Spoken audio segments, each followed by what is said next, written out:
Hey, how's it going? So we're going to take a quick look at how to install the KingTone switch. The first thing you want to do is you want to remove the plastic covering on the dip switches.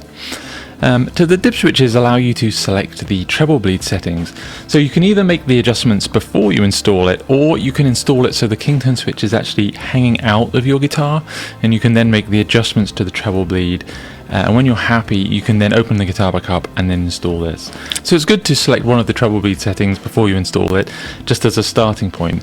So the first thing you want to do, your layout will look very much like this, and we want to remove the tone control that we're not using.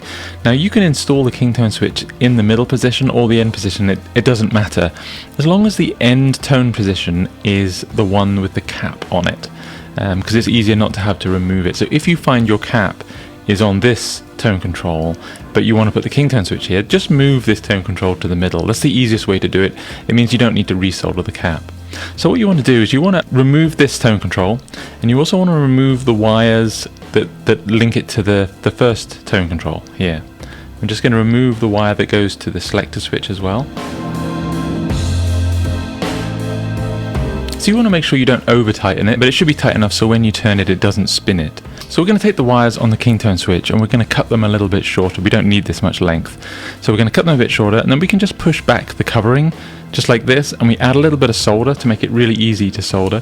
And then what we're going to do is we're going to take the black wire, and the black wire connects and solders to the back of the volume pot. We're then going to take the red wire, and the red wire connects to the middle terminal on the volume pot. And then the white wire from the KingTone switch just wires right here to the remaining lug on the volume. So I'll just repeat that. We've got the black wire goes to the ground, the red wire goes to the middle terminal on the volume pot, and then the white wire goes to the last terminal on the volume pot. So the way we decide how the remaining tone control affects the pickups are with these three terminals here on the selector switch. Now as it is, the middle tone control is connected to this terminal here, which means it'll only affect the middle pickup. If we moved it to here, it would only affect the neck pickup. But if we join these two together, it'll now be for neck and middle.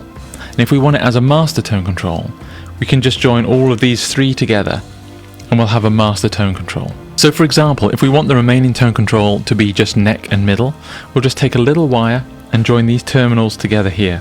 And now this will give you a tone control just for neck and middle. But if you want this as a master tone control, then we'll also connect this terminal here. So basically all of these three terminals are all connected together, and that will give you a master tone control. So that's actually all there is to it. You're actually ready to go at this point. You can neaten up the wires and replace the pick guard. The KingTone switch will work with your existing control knobs.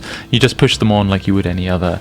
And also the KingTone switch works in the same direction. In other words, a normal tone control would be fully clockwise for the bypass position, and the KingTone switch has its bypass position in exactly the same place. So fully clockwise is bypass, and then as you rock it back, you rock through the KingTone switch settings.